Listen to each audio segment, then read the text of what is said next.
Have you ever wondered if you are a medium or you would like to be a medium? So first, this is one of the biggest questions I always get. Can I become one?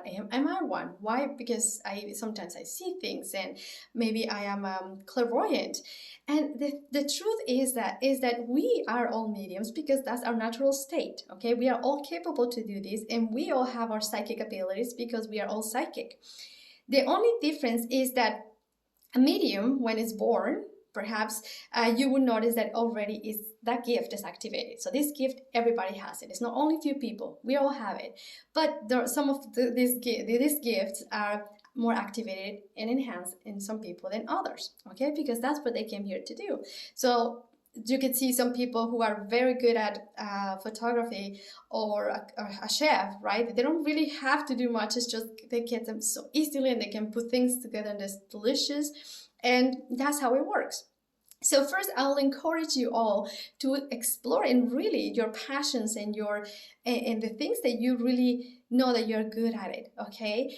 And of course, if you want to try something that is like, I would like to see what that means, it is always a tool. So say if you are a doctor and you are interested and you have curiosity about mediumship, well, there's a reason why you are here right now. And I will invite you to explore that part because there's some tools that you can utilize in your field, okay? There's somehow you can merge those two things together, and that is one of the most important things. So someone who's a medium can use this information and in different ways. Okay, I am a skincare specialist, and when I'm doing facials or when I'm doing Reiki, mediumship comes through as well. So I can integrate it in different forms. It's just not only one way. So now, why we doubt about these things is because also we have to consider our beliefs system. Okay, it depends where we have born. That's the morality that we will have. Some places, especially if we grew up in a really in a culture or religion or tradition that will not allow you to think that is possible, that would be the first layer of doubt, and whether you can or you cannot, or if it's good or if it's not. So if you are a medium or you would like to be one or try and explore this, it also requires, even someone who is already born with this gift enhanced, the gift that we all have again, it requires to really strengthen them, okay, and really understand your ability. Someone who is a photographer and maybe is doing something different would always would like to be always be drawn to do something else. I encourage you to go and do the things that you feel passionate about it, because that's where your soul is pulling you to go through, your angels and your guides and spirit. So we are always influenced by spirit. So here, our limited beliefs, our perception about things, those are the things that will make the process quite interesting, okay? And we will develop them. There's lots of exercises that you can do. And again, you have to be consistent. You have to be open and have no expectations, because also when we work with mediumship with the spirit world, we all have an idea. We feel that we all gonna get the same experience as somebody else. Say, that you will see a spirit with your physical eyes, and although that's possible, it might not be like that true for you. You might be able to see it with on your third eye. You might be able to hear what is your clair that you have more activated, for example. And spirit is always communicating with all of us. It is just the ability for us to translate and be attuned and be open to listen whether we are hearing. Okay, so spirit will always connect with us and through our emotions, and we will see those famous signs in our dreams, or the angels, for example, will send us feathers, will send all these beautiful things. But it's now up to us, how we take this to the next level. So if this is something that you have already experienced and you know that you're a medium and you're afraid, I will encourage you to connect with yourself, because there's so much information out there. It could be sometimes scary, although on these days right now you could see more and more, because this is a little bit, we are getting to that era where we will all understand more of this, okay?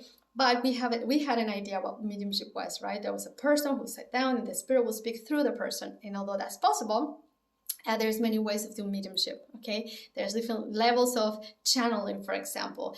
And once we understand how to work with that energy, okay, then it is nothing to be worried about. There is people thinking, oh, what if I get possessed? That's possession doesn't really exist as we've been seeing in Hollywood, and nothing can be possessed unless you are given permission to. So once we understand and we are more conscious in how we connect with the other side, and how, and our intentions, why we want to do this, why we want to be of service, why I want to sit down here in order to, to keep passing messages, what are my intentions with that. It is an inner journey, because in order for you or any one of us to be here, we have to remove the layers of and understanding ourselves in order to be able to be a good conduct, a good channel, or a good medium. So it is a lot of exciting things that we are seeing now, and more people are talking about it. We understand about this, so it's exciting to know that we all have that capability. And perhaps you would like to learn more, you would like to work in strengthen all of these psychic abilities, and there's many beautiful, easy exercises that you can do in order to experience this. And they're very simple, but it requires consistency and the trust and belief. And how that will work is when we connect with ourselves, we connect with our higher selves, and we put our intentions. So I'm gonna leave it right here, one exercise for you, and the first one will be about the aura. So one of the things about mediumship, many people ask, oh, I want to see, right? And working with our third eye, many people will already be able to see or sense, and I'm pretty sure the majority who is watching this, you've been able to see things by corner of your eye. So there you will be able to take that to the next level by being more focused, okay? So connected with spirit, we have to really quiet our mind and kind of just be present, and do not start thinking, oh, I am creating this or making this up. So that requires trust, and it requires patience. But watching our aura, it's one of the most simpler exercises that you can do anywhere. And you are strengthening your third eye. And that would be, you could just take a plant, for example, okay, and put it against a white wall, or it could be done with outside on a tree, okay, with your pet might be moving, or a friend who would like to sit there, still for a little bit, and you can just look at the third eye basically, and kind of like see through the person. You know how you are sometimes just staring at, and your sight looks like it's lost somewhere, and all of a sudden you will start seeing a little bit of a light coming around the body. Okay, and that's the first step. And then if you move your eyes, it will probably disappear. So the more you practice, you will be able to sustain it more, and it will get thicker and thicker. Eventually you'll be able to see the color, or maybe you get to see the color first. So just attune and take a deep breath, and I will suggest that you put your 2 feet flat on the floor or on the ground. If you're outside, it's even better, because your connection will get actually enhanced, because you have zero static. Like at home we have so much Wi-Fi, and that disturbs the energy. So when you are outside, it's easier to get out there, especially if you're in the forest. Try that and practice and practice and practice, and the more you do it, really it will get easier for you. And this is just one of many other things, and perhaps the beginning of your journey. But just trust yourself, trust what you feel, what it feels right to you. It's all about what is trust, especially because when we are diving into this world, there is all these conceptions, and like I said, in our limited beliefs that we have. Perhaps if you come from a religion background like I did, I will feel like, or I knew that this, I was told by the religion, not even my family, because my family was already a little bit more open to this, but the idea to think that this could be super bad and I will go to hell, and those things will not allow me to open. And yet I was experiencing many things, I was able to see many things, and I was very uncomfortable because in one hand I would feel that, you know, it doesn't feel as bad as I hear, but the fear that I was having will block everything. So anything that you see as a challenge is just a fear in front of us, okay? And how you remove that is by just connecting with yourself and ask yourself, why I'm afraid of this, right? Is this my belief, or that comes from somewhere, someone's ideas, what I have heard? Because we are influenced in many ways by our society, and they really make a huge impact. We society, we make a huge impact into the things that we experience.